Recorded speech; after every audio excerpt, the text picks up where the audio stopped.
กับสบายดีทุกคนสบายดีพ่อแม่พี่น้องสบายดีบรรยากาศยามตอนเช้าๆทุกคนเลยคือบุพันเลยทุกคนว่าในหมู่บ้านของตากะจะมีคนจากไปในหมู่บ้านอีกทุกคนเมื่อนี้เขาเจ้าก็แสดงสงกรานต์แต่เมื่อคืนนี้แต่เมื่อวานนี้เขาเจ้าก็แสดงเฮ็ดงานระเบิดทุกคนเมื่อนี้บอมตากับบุมิยังหลายสิพา FC ไปอัปเดตประเพณีบ้านเฮาที่12ของ14เขาเจ้าก็แสดงกะเกียมวิธีเฮ็ดงานระเบิดแล้วก็สงกรานต์มื้อนี้เลยทุกคนเพราะว่าช่วงนี้ก็ช่วงในหน้าฝนมันก็สิลำบากเนี่ยจังใดบอมตากาสิไปติดตามรับชมน้ำกันเลยพี่น้องบรรยากาศยามตอนเช้าในหมู่บ้านของบอมตาทุกคนใครถ้าฝนเสาตก2 มื้อแล้วเลยถ้าฝนตกนี่กะสิย่างในกลางหมู่บ้านก็บ่ได้เลยเพราะว่ามันจะเป็นโคลนลายเลยทุกคนเลยโคลนเยอะเลยเดี๋ยวบอมตากาสิได้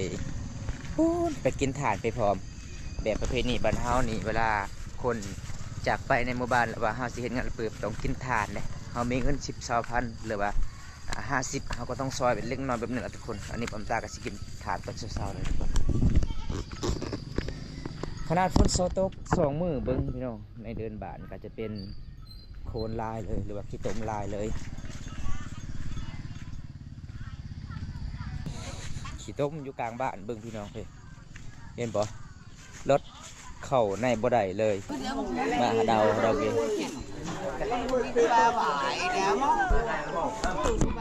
ตอนนี้ก็คือบอมตากะสิได้กินทานกะสิได้บอบลานเขาเจ้าเลยทุกคนเพราะว่าในเรือนเขาเจ้ากันยังมีตีเหล่าผู้เดียวเพราะว่านาบาวพอตูเอาตอนนี้เพิ่นกะสิได้ฮู้เลยพี่น้องเพราะว่าบอมตากะสิได้กินทานก็คือบอมตากับบุญเงินมีคำขั้นเพิ่นประยักหาบเลยว่าเพิ่นยังเสียถามยักใดต่อก็คือมันบริหารโดยทุกคนมันเป็นตามประเพณีบ้านเฮาเป็นความเชื่อเลยทุกคนกองเขาเจ้ากับซิมาตีเต้เมื่อคืนนี้เด้เห็นบ่มันจะมีลายกอง 3-4 กองเพราะว่าทางพุ่นก็จะเป็นคอยเขาเจ้ากะแบบกะสิได้มอบคนที่จากไปให้ขึ้นสวรรค์ชั้นฟ้าแล้วก็ตอนรับละลายคนละลายหมู่บ้านที่มาร่วมงานระเบิดมื้อนี้ทุกคนแล้วก็จะมีควายตัวหนึ่งแล้วก็มีงูตัวหนึ่งเลยจุดนี้ก็เป็นจุดที่พระเจ้าก็จะได้นั่งเผาแต่เมื่อวานนี้ทุกคนพี่น้องแล้วก็คนชาวบ้านพระเจ้าต้องอยู่ข้างๆถ้าอยู่ติดกับบอนพระเจ้าป้งก็คือมีแต่พี่น้องแล้วก็สภาพเพื่อนเลยทุกคนอันนี้เป็นเครื่องของคนที่จากไปพระเจ้าก็ต้องไปส่งหมดเลยไปส่งหมดแบบว่าเฮาก็เอาบ่ได้ทุกคนเลยคันเฮาอยากได้เฮาก็ต้องขอเฮาต้องจำขอถ้ามันฮับก็คือเฮาเอาได้ถ้าบ่ฮับเฮาเอาบ่ได้ทุกคนเป็นตามประเพณีบ้านเฮาที่12เลยทุกคนของ14ชนเผ่าบรูมังกรจุดนี้ก็เป็นจุดทางหัวหน้าหน่วยเฮาก็สิได้กะเกียมแบบพระเจ้าก็สิได้เฮ็ดเป็นผู้ศีลควายว่าจะเป็นละลายทางใดหมู่บ้านมาเขาเจ้าก็ต้องแบ่งกันกินทุกคนเล็กละน้อยได้เป็นตามประเพณีบ้านเฮาเป็นตามความเชื่อของชมเผ่าบรูมังกรเป็นความสมัครเวลาเฮ็ดงานระเบิดทุกคนทุกคนตอนนี้ก็คือกะสิฮอดเวลาแล้วพี่น้องเขาเจ้าก็สิได้กะเกียมบางคนกะสิไปขุดคุ้มเด้ตอนนี้เขาเจ้าก็สิได้ทำพิธีก็สิจำฮีดพี่น้อง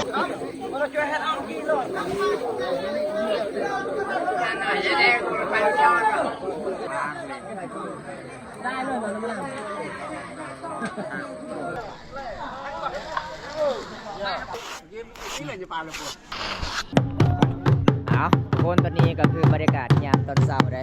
เพราะว่าไพ่กาแสดงกะเกียมทางพุ่งก็เจ้ากะแสดงเฮ็ดกินไปน้องเลยเพราะว่าตอนนี้กะแสดงฮอดเวลาประมาณ8 โมง 9 โมงแล้วเพราะว่าเมื่อคืนนี้ก็เจ้าก็แสดงตีเลยชดแจงอันนี้เป็นมื้อสุดท้ายแล้วพี่น้องเลยเพราะว่าพวกกะสิตกค่อยๆบางคนกะสิไปขุดคุมอยู่ป่าสาบ้านเฮากับบ่ได้เผามีแต่พังอย่างเดียวโดยทุกคนเลย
ตาใบไผ่ยืน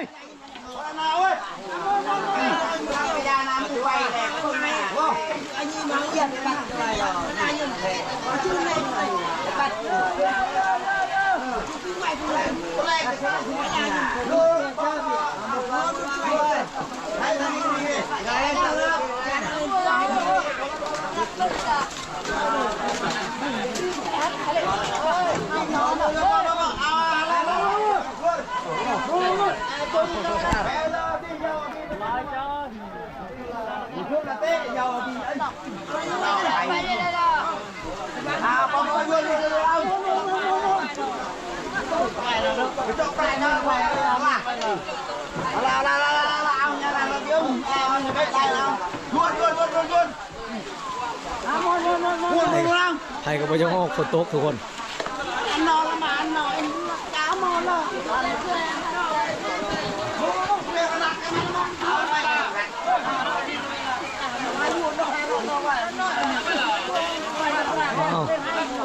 เอาพี่เอา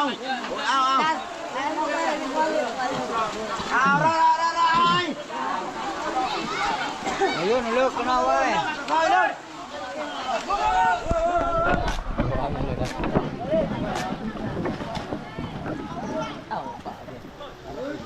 ป้าทุกคนเลยคนกสิตกเนี่ยตอนนี้เฮากสิเริ่มเอาไปแล้วเพราะว่าคันสี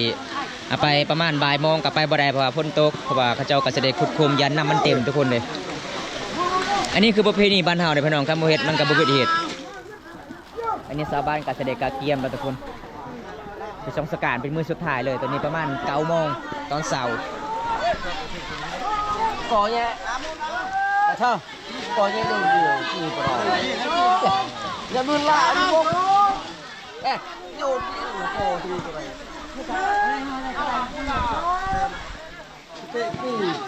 mua chờ ăn chờ có đòi em đọc tí quýt vào là nó tí vì nó quýt dầu cho con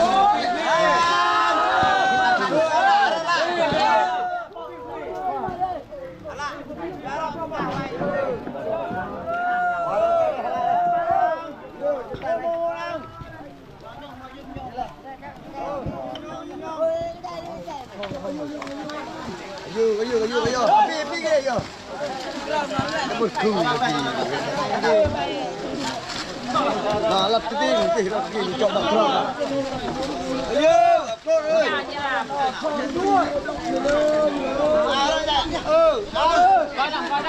ตอนนี้ก็สิฮอดเวลาเลยทุกคนเลย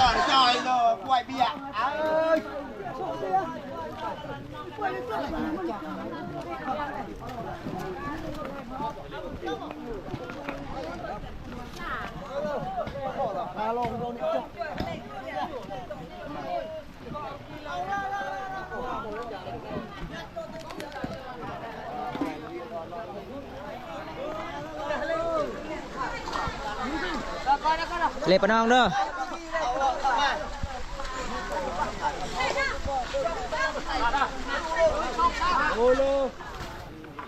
อันนี้คือลานคนที่จากไปทุกคนเพิ่นก็สิเอาคลอง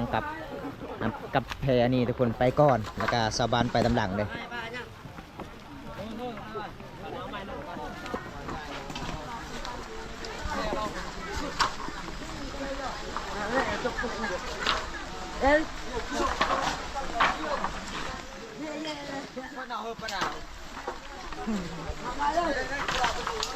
โอ้ฝนตกนี่ลำบากเลยทุกคนเลยฝนตกห่ำมานี่ไปไฟกระสิลุยพ่นมานี่ทุกคนโอ้พ่อยามัวอยู่แล้วนอนเลยอะไรก็บ่อยเลย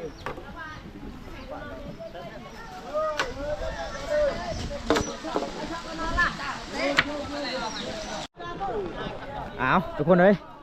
ตอนนี้การเสด็จแล้วเขาเจ้าก็จะได้เก็บเครื่องคล้องเลยเฮาก็จะได้ฮอดเวลาแล้วทุกคนเพราะว่าคันชีปกติเฮาไปส่งสการกับประมาณบ่าย2 โมงแต่อันนี้เฮาก็ไปบ่ได้พี่น้องเอ้ยเพราะว่าเขาเจ้าไปขุดคุบกันยันน้ำมันเต็มเบิ่งพี่น้องในหมู่บ้านเฮาก็ช่วงนี้ก็ไปบ่ได้เลย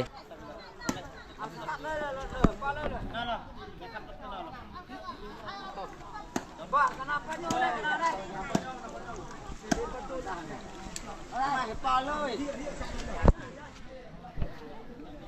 ปอก็เก็บไม่ปอยองเลยกันพอน้ำมาเสียเลยทุกคน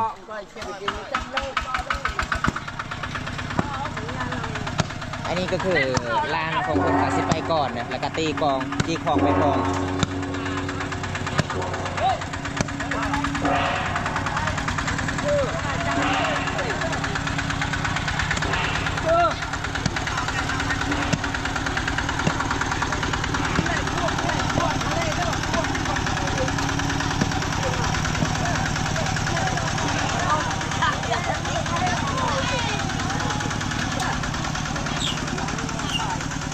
มันแช่ง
ทุกคนเนี่ยที่โต๊ะมันลายเลยพี่น้อง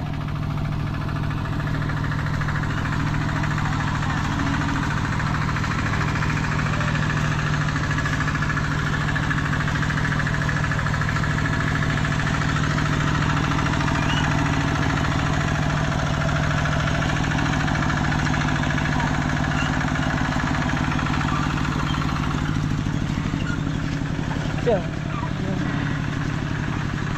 ากล้วยตึกđây vẫn quẩy tực đi ơi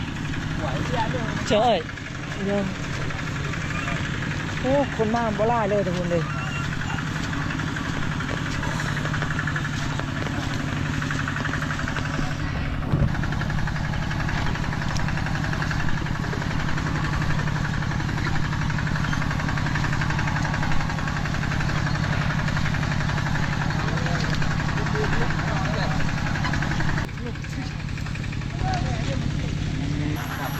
ต่อไก่ฮอด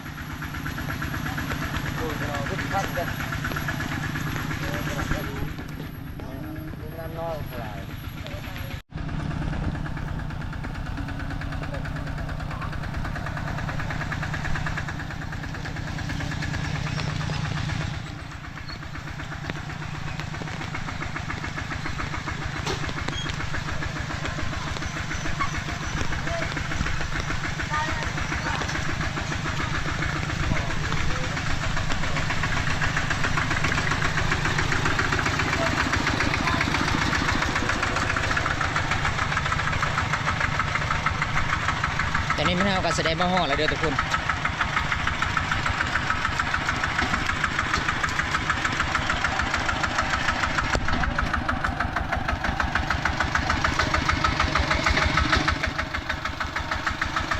ระบายไปล่ะกูเลยระบายเอาบอกกูสิยืนฟังอะไรพูดหรอบอกยังไงแล้วได้เลยมาได้มีดานได้อันนี้มันเฮาก็จะทำพิธีเป็นเฮาก็จะได้เอิ้นขวัญทุกคนเลยอันนี้เป็นเฮาก็จะได้มามอบหอดจอดถึง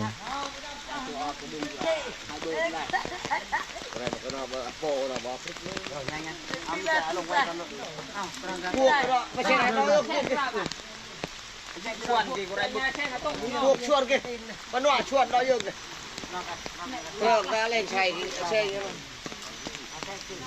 เวลาอย่างตีเด้อตีเด้ออะไรเราไม่รับแท้กีฬาได้ปลาได้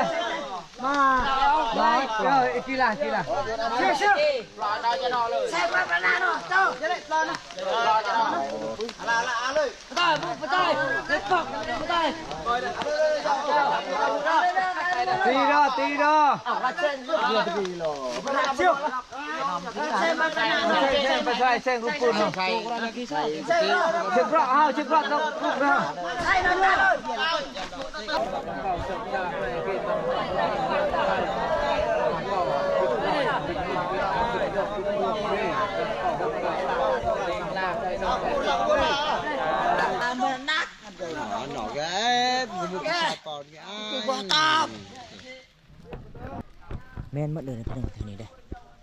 นี่แม่นหมดเลยมันสิเต็มแล้วทุกคนเพราะว่าปลาชายแห่งนี้มันก็สิบ่ได้กว้างปานใดเลยทุกคนนี่ก็แม่นหมดนี่แม่นหมดเลย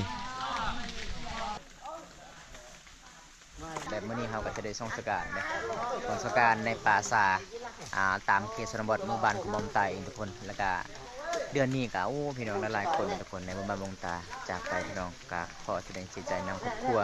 ที่เกิดเหตุทุกคนเฮาก็บ่คือบ่พันพี่น้องเอ้ยวันนี้เฮาก็ส่งสการกับบ่หลายนี่เพราะว่าช่วงนี้ก็ช่วงในหน้าฝนใครๆก็บ่อยากไปเพราะว่าไข่ตุ่มมันหลายพี่น้องบางคนถามว่าเป็นยังเขตชนบทบ้านบอมตาคือบ่ได้เผามีแต่พังบ้านเฮามีแต่พังอย่างเดียวพี่น้องเพราะว่าเฮาก็บ่เคยแบบเผาพี่น้องแบบเฮาชมเผาบรูมังกรก็มีที่พังแบบนี้ล่ะทุกคนเอ้ยถ้าบ่ได้จักไปพี่น้องวันนี้ก็คือเฮาก็จะได้มามอบตามดินดอนตอนหญ้าในปราสาทแห่งนี้แล้วพี่น้องเฮาก็จะได้จำบอกเลยทางดินดอนตอนหญ้าก็จะได้รับรู้นำกันทุกคนเฮาก็จะได้กลับบ้านแล้วพี่น้องเอาคลิปนี้หลายทุกคนบ่ได้รับชมคลิปนี้แล้วก็ฝากกดไลค์กดแชร์กดติดตามฝากเป็นกำลังใจต่อมตาคลิปต่อไปพี่น้องคลิปหน้าพบกันใหม่ทุกคนขอข่าวคำว่าสบายดีเด้อพี่น้องบ๊ายบาย